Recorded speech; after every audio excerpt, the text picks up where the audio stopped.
Hi guys, welcome back to the channel. I'm glad that you're watching. In today's video, I'm going to share with you 5 steps you need to take now to prepare yourself financially during this coronavirus pandemic period. So of course there's already a lot of information out there on how you need to prepare yourself physically to make sure that you don't get infected with the virus. There's all this talk about you need to wash your hands for 20 seconds, you need to maintain social distance, you need to use a mask, and all that we need to do to prevent or to protect ourselves physically.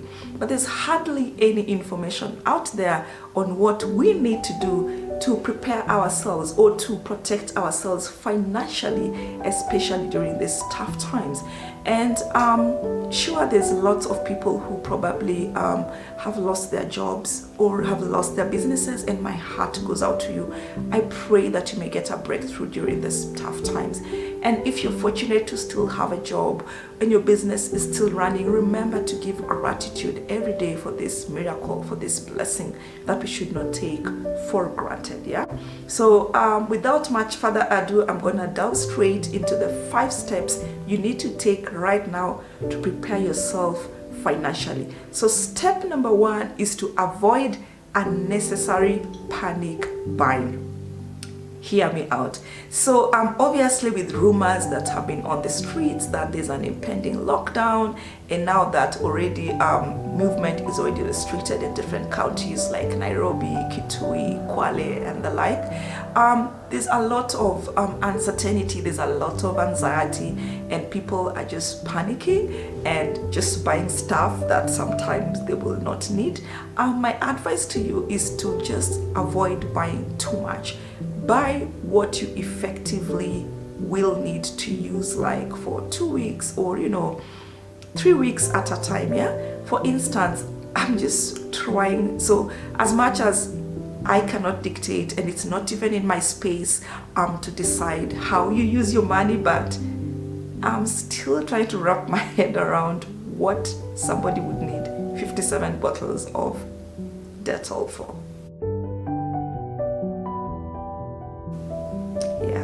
So just buy what you are actually going to use and you're actually going to need for like a week or 2 weeks. And there's online shopping, there's all these grocery deliveries around town, and you can be topping up as the days go by.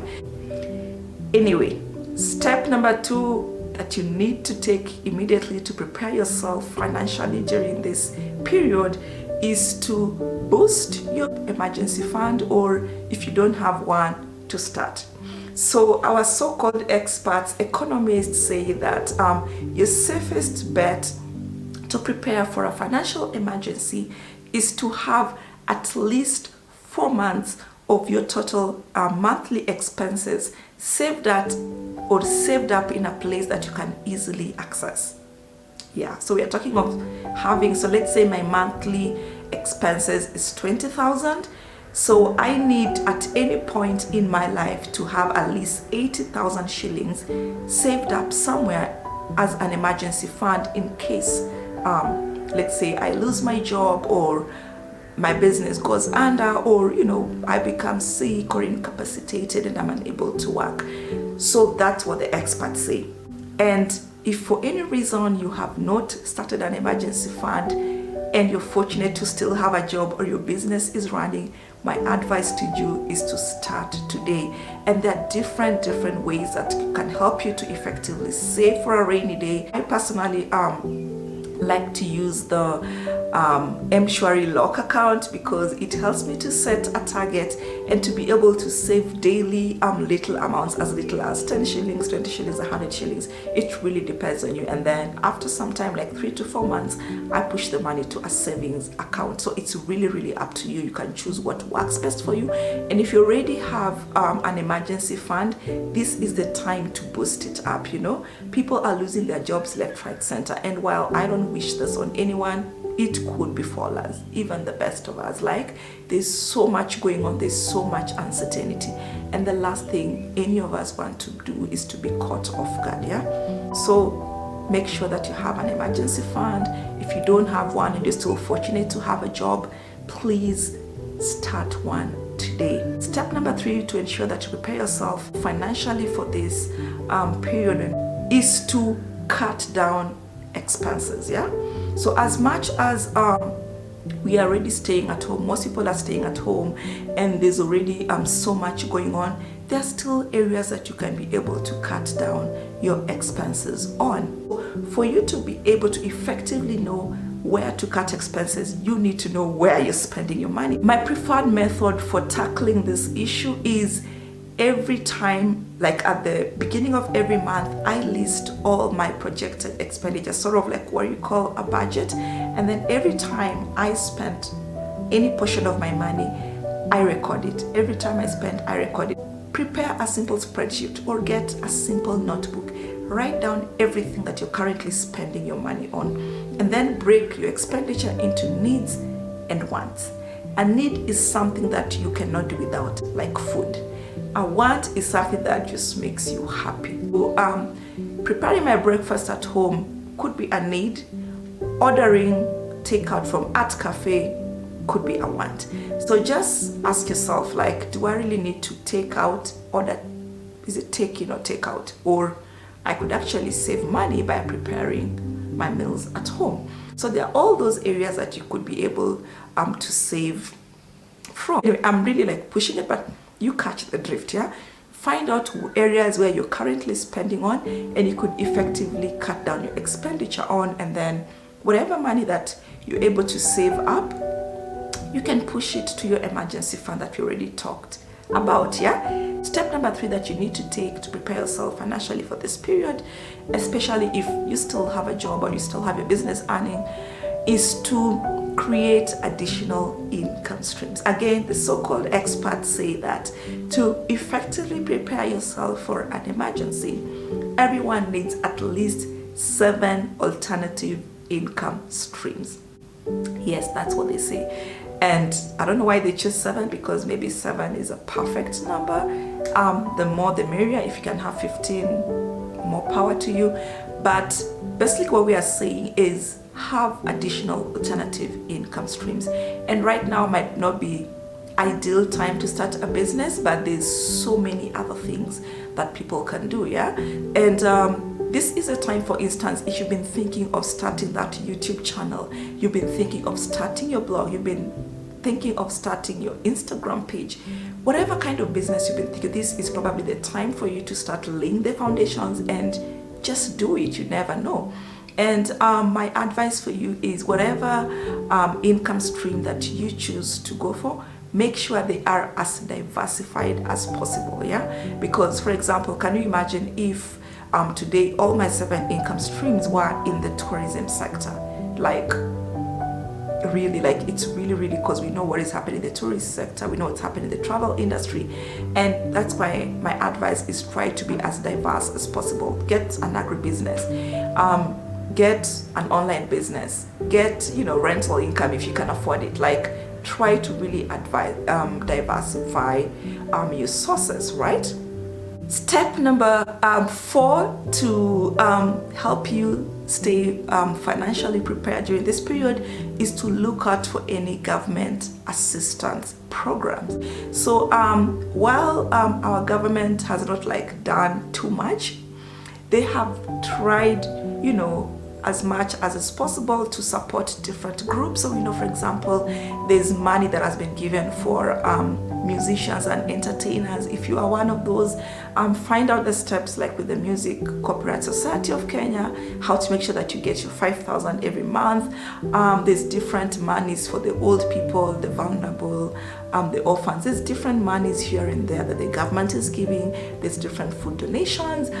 Just keep abreast with what is going on. You can follow the different government ministries or departments that are relevant to you. Follow their Twitter handles.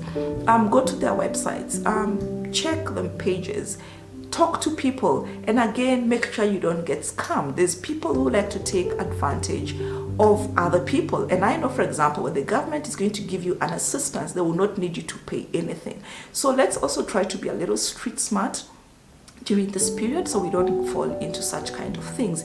Check for all the assistance programs that are available. Right now, the government has cut slashed some taxes. Make sure that your accountant has implemented it in your April pay slip. So there are all those kinds of provisions that the government is trying to do. They're not doing enough, but they're trying. Take advantage of them, yeah? And you never know. I'm going to leave a link at the bottom of the different government assistance programs that are currently available that you can take advantage of. And I mean, you never know. Number 5 step you want to take to prepare yourself financially during this period is to watch out for scammers, yeah? Unless you've been hiding under a rock or you don't have a mobile number, you probably received those messages from committee.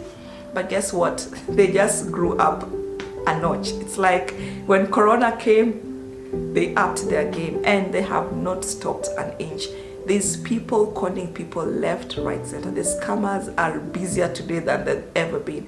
And they are using even more, what can I say? Like, they have become more advanced in their game. And I don't know, you must have even seen people who even scam you. Oh, the World Health Organization is looking for people to go and fight Corona in Burkina Faso. You're invited for this conference by World Health Organization to go and discuss how we can stop Corona in Africa, and you need to pay $200 for registration. I mean, the scammers are everywhere. And it's not even just the usual committee people trying to con you of your M-Pesa money. There's even people on the internet. Most people are really idle right now, and there's a lot of phishing, there's a lot of hacking going on. So just make sure that you really try to protect yourself. If you can use a VPN, go for it. Try to follow the rules and procedures that your organization has put for you. And you know, the scammers know that there are a lot of people working online for the first time in their lives. You're going to be receiving all kinds of emails from all over the world, people telling you, can you click on this link? Do not click on a link that you're not familiar about. Like, you'd rather miss out on that opportunity than risk being in a situation where your computer got hacked. So the scammers are just out there and they are working overtime. They have all the time in their hands. So just make sure you don't fall for their tribe. Keep changing your password as often as possible. Avoid using the very simple, you know, passwords that people can guess. Avoid using your date of birth. Avoid using your name, you know, your kids' names. Those things that make it very easy for you to be conned and scammed. Like, just be on the lookout. Bonus step number 6 of what you can do, or something that you can take advantage of to prepare yourself financially for this period, is to take advantage of the different business assistance programs that are available to you. So for example, let's say you had applied for a loan, or you have a loan, or you have a credit card debt, or whatever it is. Different banks are giving different loan repayment holidays, and take advantage of that. So for example, I know Barclays Bank has this program, like if you have a credit card, they give you like, I think 3 months holiday not to pay for it. So again, before you take any of those provisions, make sure that you really need credit card debt. But it depends on your particular situation. So maybe you already had this debt you already took, or you already had this loan, and suddenly you've lost your job. Yeah, take advantage of those provisions that different businesses, different banks are offering to help you recalibrate as you find your next step to move forward. Yeah.